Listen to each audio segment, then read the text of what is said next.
Pat. It's Pat on brands. Watch how you branded, man. A pat on the back is a pat from the man.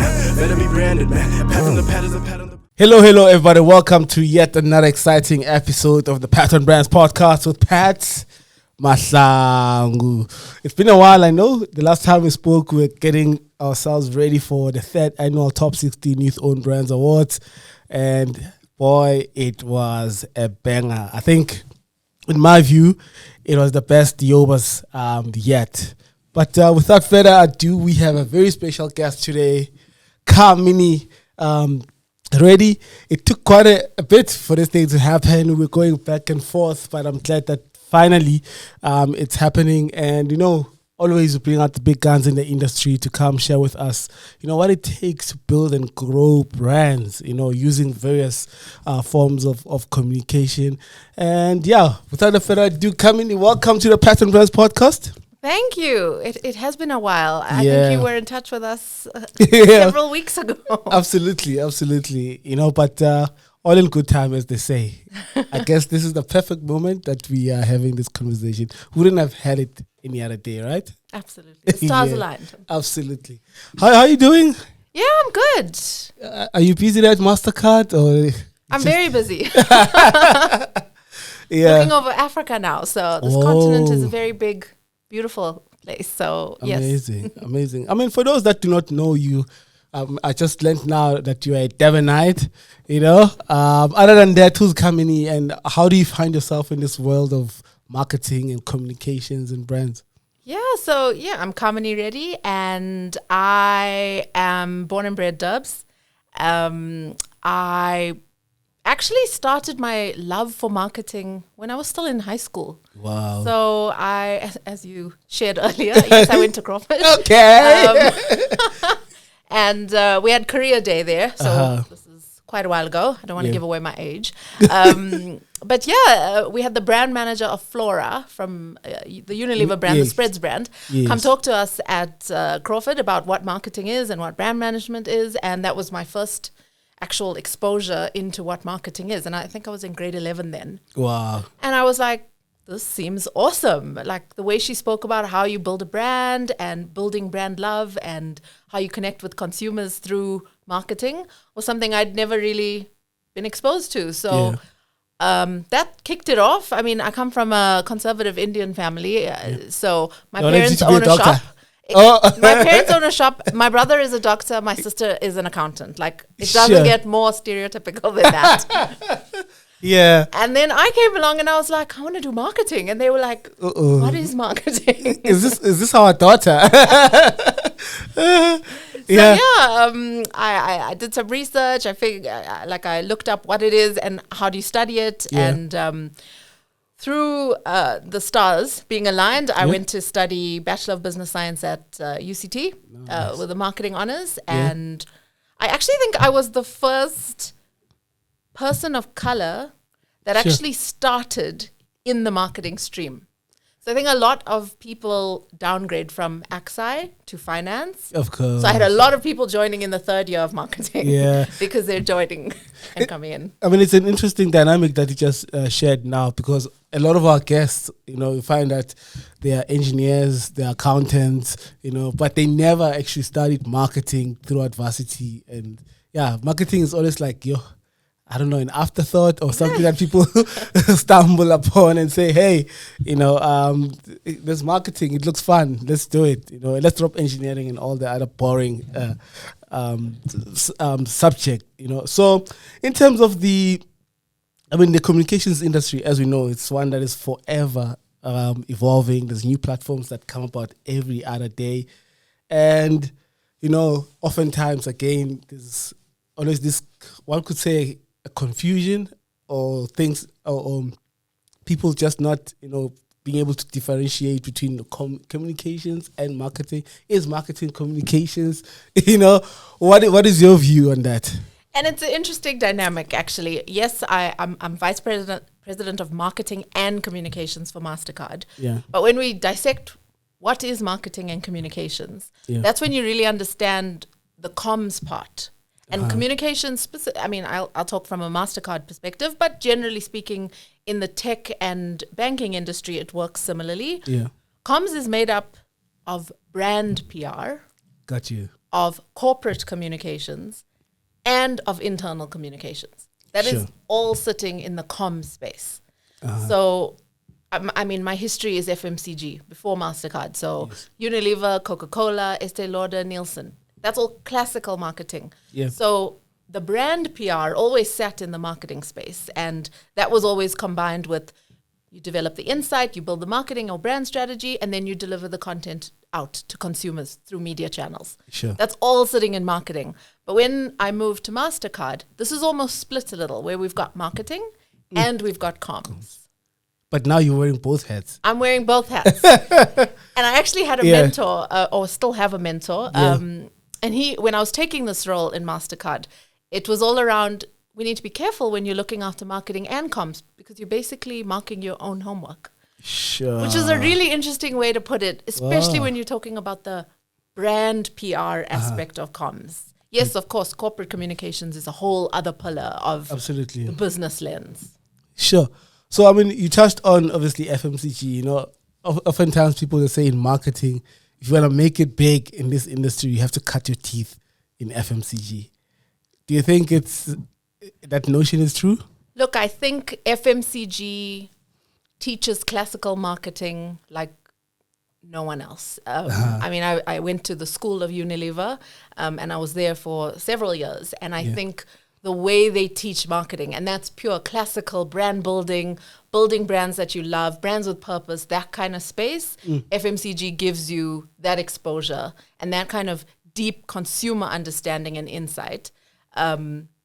Very well. I mean, I've only really worked in the tech space and the FMCG space, so I can't talk about the other industries. But FMCG from that perspective, especially Unilever. I mean, a lot of it is. It's an institution. a lot of it's SAB, it's Unilever. A lot of people that we look up to now in the industry, one way or the other, they have cut their teeth in those companies. So I guess that notion is true. 100%. Although the benefits of technology marketing is, and also it was a mind shift for me. I've worked in companies that were marketing-led organizations. Unilever, Coca-Cola, these are marketing-led.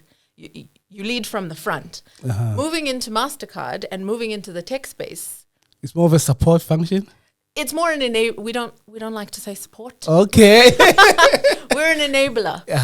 And we leverage the business leadership to deliver fantastic campaigns. And I must say, in this industry, you do have a lot more flex to just go wild and be creative and do things differently. Where I personally feel FMCG is a little bit more stringent in process.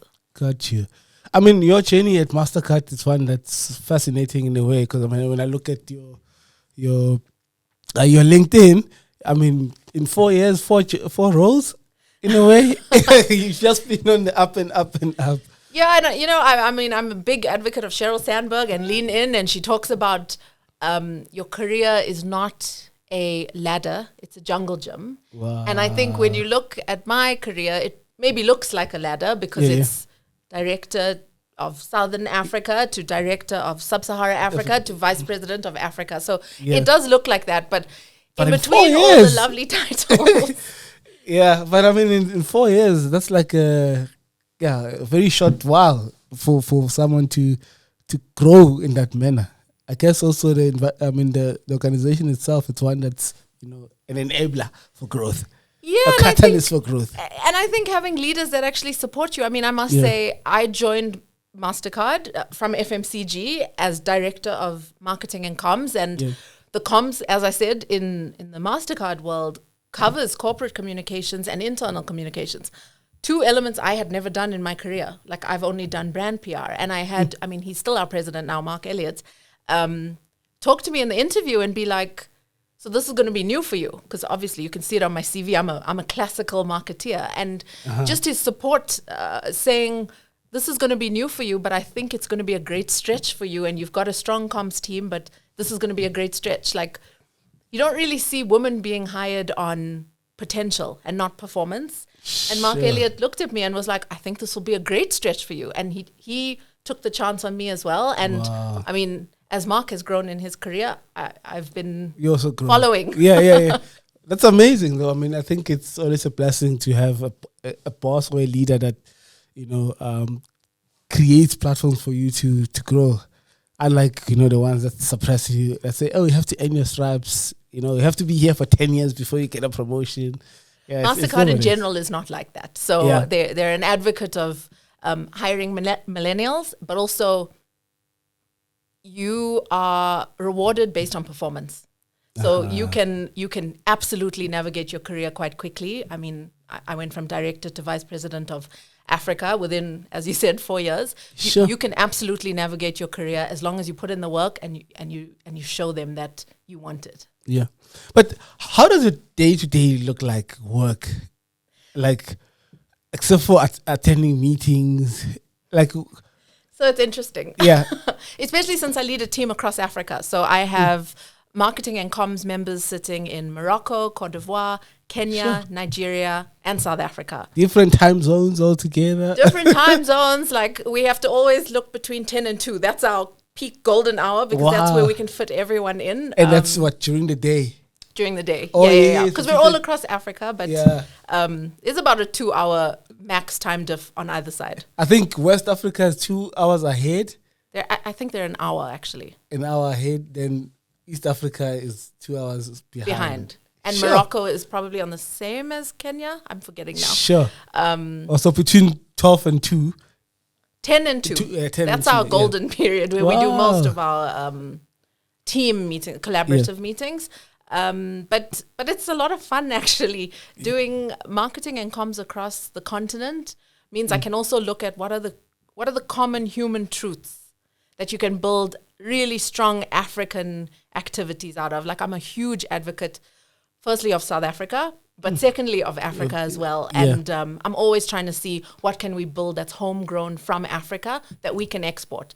From a content and creative perspective, but also from a people perspective. I want African talent to be on the global platform because I think we have such amazing talent. Yeah. We just need to make sure we expose them in the best ways to get the right faces seeing them. Great stuff.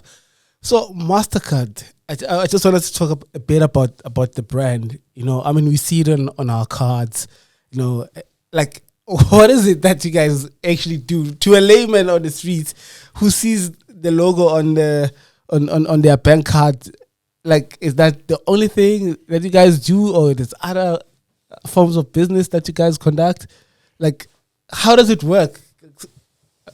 I know. So Mastercard is a tech brand. Let's start there. And we're rooted in safety and security. So when you see our logo on your bank card, you can rest assured that card and all of your money is being protected through Mastercard safety and security. Gotcha. So that's the one part on banking. But as we have evolved into a tech brand, we look at how do we support payments across multiple platforms. So whether it's mobile money, whether it's working with telcos, so telecommunication companies, as you would have seen, Mastercard made a huge investment into MTN recently. Oh, yes. We work with strategic merchants as well. So across the board, Mastercard is looking at how do we actually benefit consumers in multiple different ways and just make it easier to transact with safety and security. At the core. At the core. Got you. So, I mean, social media, in this digital age, has taken over. Even AI. There's these new technologies, buzzwords that are coming up every now and then. And how do you, whenever there's a new platform as a marketer, even you can even take a step back, when you're still in FMCG, like, how do you approach new platforms? Do you have a metric that you use to say, okay, it must have reached this point, and or you just jump on it? Or are you like, it's just another fad, it'll pass?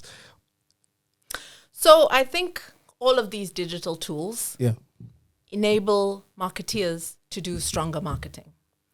I don't think the idea is an AI idea. It still sits in an authentic human truth that you're trying to deliver.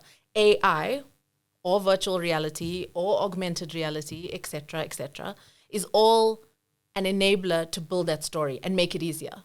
So AI is a huge element.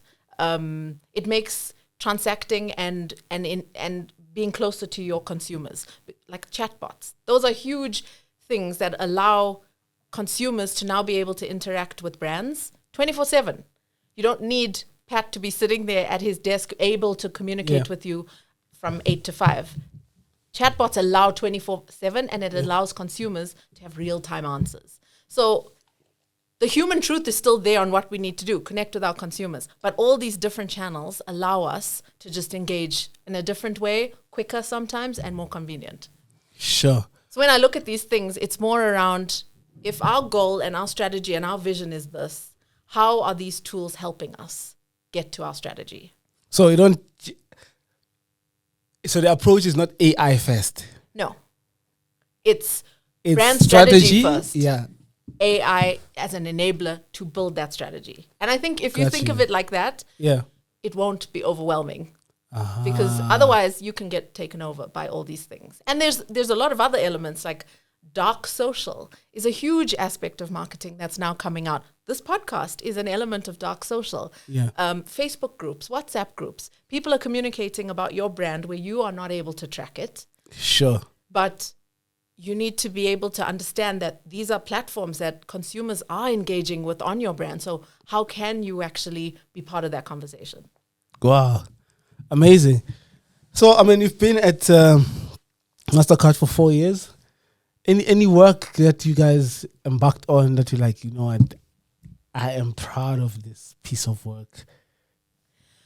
So I am proud of a lot of the work that my team does. And I can't even take the credit. I have such a phenomenal African team across this continent. I mean, we've just gone through something that I call Cam's Dragon Den, where I just allow everyone in the team to pitch ideas. And through that, from 2 years ago, one of the ideas that was born out of those Dragon's Dens is She is Priceless.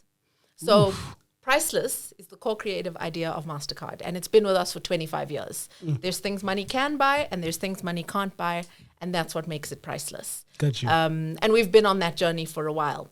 She is Priceless was created from our team, where essentially it was around how do we support women and make sure women are rewarded, encouraged, and recognized for everything they do.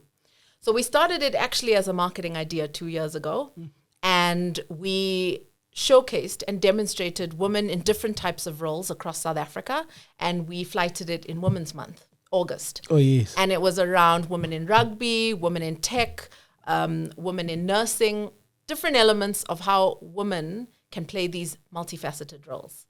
As I look past into 2024 and how this wonderful team I manage has evolved these ideas, the comms team took that marketing idea. It was actually Kani in Kenya, who leads comms for East and West Africa. Sure. She was like, Cam, I really like this. She is priceless. I want to turn it into a corporate message. And so last year on International Women's Day, we're in 2024, this year on International Women's Day, which was in January, she showcased the entire of the Mastercard Africa Operating Committee, myself included, talking about how do we advocate for women's rights? How do we build women a platform in leadership that they can actually grow into? And she turned a marketing idea into a really strong comms initiative. She worked with Forbes Africa, and she really built this idea. And her Dragon's Den idea for this year is to just take She is Priceless into a next era of evolution. And that is a totally born and bred African idea. She is priceless, which potentially will become bigger and bigger and stronger into a global idea. I mean, it's quite interesting because from a South African perspective, it spoke to our Women's Month, you know, but yet again in March, I think. Yes, it's March. It's the global Women's Month, and how it will tie together. I think it's quite remarkable. So, I mean, next month is Women's Month. What's happening? Are you guys gonna continue to be priceless? We will always continue to be priceless. Yeah. But yeah, women in general is a huge element of Mastercard's agenda, globally and locally, to make sure we are part of the conversation to support financial inclusion, which is a huge part of making women more successful in the country. And I think I mean, this really brings me to the next question. And you made mention of, this case study with the team in East Africa. Collaboration, I think they say it's the new competition, working with other people in terms of just bringing ideas to life. How central is that in your organization? It's pivotal. So Mastercard is a very flat organization because we want that collaboration and networking. So from an on-the-ground perspective, the teams are based in market to make sure that we are able to collaborate with business teams and really co-create ideas. But across that perspective, even across the continent and further, so I sit on the Eastern Europe, Middle East, and Africa marketing and comms leadership team. Mm-hmm. That is to make sure we are cross-pollinating with other divisions as well to get stronger ideas and bigger ideas. Sure. I think collaboration is basically the fabric that creates ideas. I don't think a great idea only sits with the marketing and comms team. I think it's built across multiple different teams just working together. Interesting. And I mean, oftentimes, there's a lot of silos, within organizations where operations sit on their own and there's hardly any other, I would say, interaction between the different teams. And like you say, a great idea can come from anywhere, although it might be championed by comms or marketing, but its source may have been elsewhere. 100%. So do you guys have agencies that you work with, or it's all internal? No, we have multiple agencies. So from a marketing and comms perspective, our agencies are extended parts of our business, and we deliver the great work because of our agencies. Awesome stuff. So now, taking a journey into the future, what do you see as the role of, how does it evolve, rather, the role of comms and marketing within organizations? Because like you mentioned earlier on, you said your mentor said you need to be careful in terms of how how you wearing both hats, and how you're going to navigate into the future. How do you see the two? Is it going to be one, or are they going to continue to be separated? So from a Mastercard standpoint, we've already integrated. Our function is actually called IMC, which stands for Integrated Marketing and Comms. Yeah. So we are already integrated. As we look forward, I think the data analytics parts and AI and augmented reality and all these wonderful buzzwords are going to force the conversion of marketing and comms even closer. So as we look forward, these functions will work hand in hand to build these ideas and really craft amazing stories going forward. Sure. Do you think one can be good at both? I think this is a good question. I want to answer carefully. I think you will always have what's your strength, especially when we look at comms in its entirety, which is brand comms, corporate comms, and internal comms. Yes. That's a big chunk of comms. And then you have marketing, which is the insights rooted in the brand strategy to deliver the campaign. I think you will always have one side that you are stronger than the other, to be honest. There are few that I think can deliver both sides brilliantly. And that's where it's the strength of the team. So I can say from my side, I am a stronger marketeer. Gotcha. 100%. I am a stronger marketeer. Yeah. Thankfully, I have a really strong comms team and marketing team. Yeah. But when I talk on the comms team, I have a really strong comms team, which almost balances me. So I can do the strategy stuff, but this team is actually bringing the guns blazing in terms of how do we deliver comms. Wow. Someone said, tell me you worked at Unilever without telling me that you worked at Unilever. You know what? He said marketeer. I'm a marketeer. Everyone, I mean, all the classical marketers from Unilever, that's how they refer marketing. So, really? Yeah, it's not like we say marketer, but you guys say a marketeer. Wow. I didn't ever even pick that up. Yeah, it's like a thing. I mean, everyone else that I've engaged with that has worked at Unilever, they all use the term or pronounce marketer as marketeer. I don't know. So you guys are fancy like that. So if there was one thing you could change about our beloved industry, be it from a marketing or comms perspective, what would that one thing be? So I think we've been on a journey already in South Africa and globally, actually. I don't think this is specific to South Africa, but I think diversity and equity is a huge element that consistently needs to be looked at, and making sure that the marketing teams delivering activity actually reflect the base that they are marketing to. We need more marketeers that look like our consumers, so we can build strategies that address our consumers. Wow. It's something that sounds so simple, but I don't think it's there enough. And I personally am involved in making sure that when I'm making hires, I'm making hires that's actually going to deliver for the consumers that they serve, because that's our goal. And that's where you'll create absolute magic, when you have marketeers sitting in a team that understand our consumers at a core base level, because that's how they're gonna bring the magic. So diversity and equity and inclusion, all these words, they are hugely important in making sure that we are transforming marketing and comms into a function that's actually going to serve our community. Sure. Interesting you say that. A friend of mine went to Cannes this year, and he just posted a picture, of one of the fancy parties that they have that side. And it was just, it's not reflective at all, in terms of... I think I saw the same picture. And one can't help but wonder, say, where's the stumbling block? Where's the blockage in the system that does not allow for talent, to just go through? Well, I think as leaders, we have a duty to make sure that we are part of that conversation to transform this industry.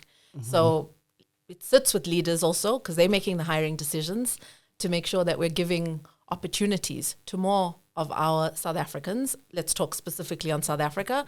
To more of our South Africans, to make sure that we're able to reflect the communities they work in. Sure. I think it's a duty to leaders to do that. And I guess also a tough one for that matter. I mean, absolutely. If something was so entrenched for decades and you trying to change that, will be an almost impossible task, but one that we should attempt to undertake. So, Kamini, as we are about to wrap up our conversation, what advice would you give, young marketers? I think we are living in a world where we are so exposed. Even the young ones are exposed to different, sort of concepts. I mean, they watch podcasts like this, and they think they are experts in this thing, but when it comes to the work, sometimes or most times they fall short. If you were younger, what advice would you give yourself, knowing what you know now?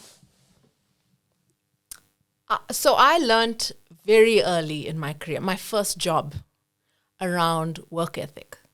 And nothing's going to come to you for free. Nothing is going to be easy. You need to put in the hours. And I learned it in my first job. Sure. That hunger for working and also receiving the delivery that I'm putting in the effort for is what has kept me ambitious, but also hungry as I went through my career. That element of great ideas, but work ethic has to be balanced, because you can have 1,000 great ideas, but if you're not going to grind and put the work in to actually deliver those ideas, that's where we're seeing a little bit of an imbalance. So I would say expose yourself to as many ideas as possible. And of course, all of us have been introduced to the internet. There's millions of ideas everywhere.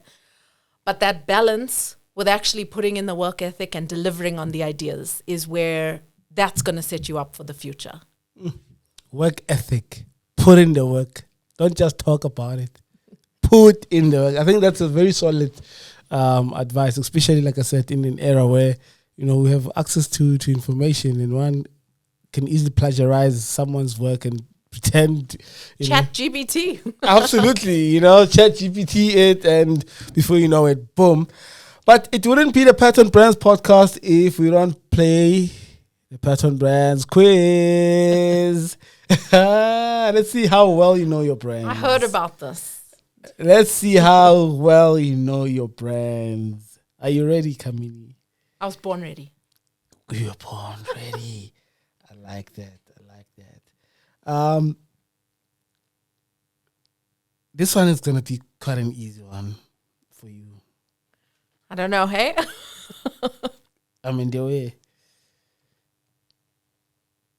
Your former employer, so you're probably keeping tabs. So Coca-Cola recently launched a new Coca-Cola, unleashing the taste of Africa. Waza. My Instagram is filled with Coke people. So even if I didn't see their adverts, Are you serious? I have the greatest Coca-Cola ambassadors on my Instagram. Wow, okay. I didn't even finish the question and she got it right. Wow. Okay, cool. Let's see. Which shoe brand, right?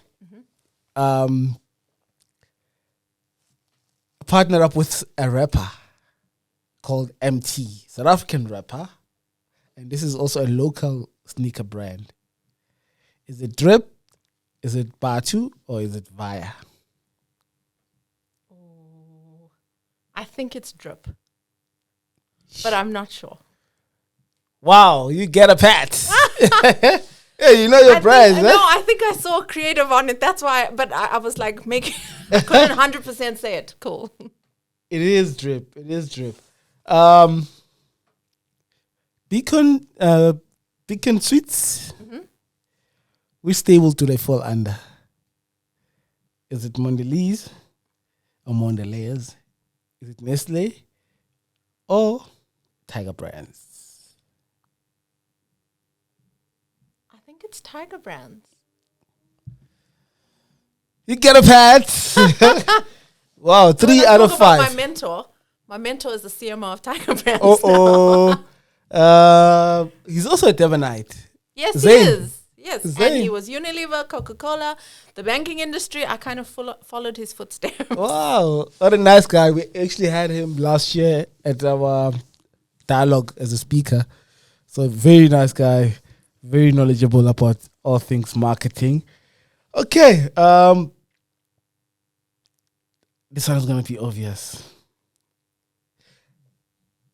A couple of weeks ago, there's a retail giant that experienced an app glitch, resulting to users getting discounts ranging from 80% to nearly 99%.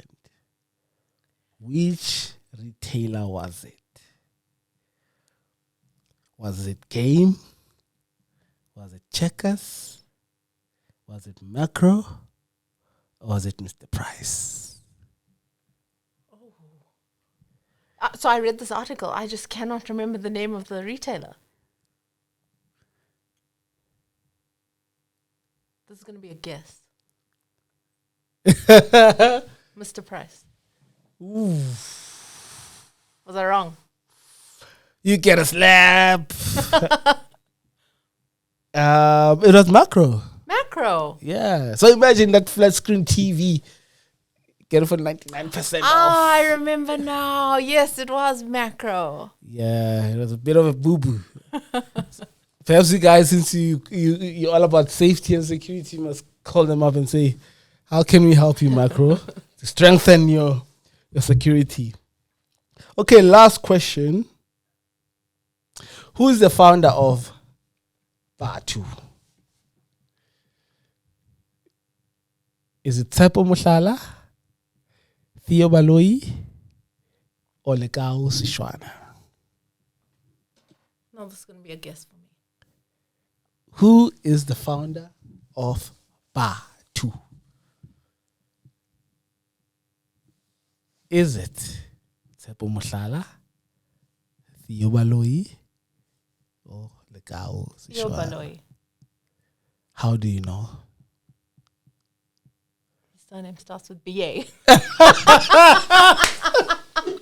Wow. Interesting.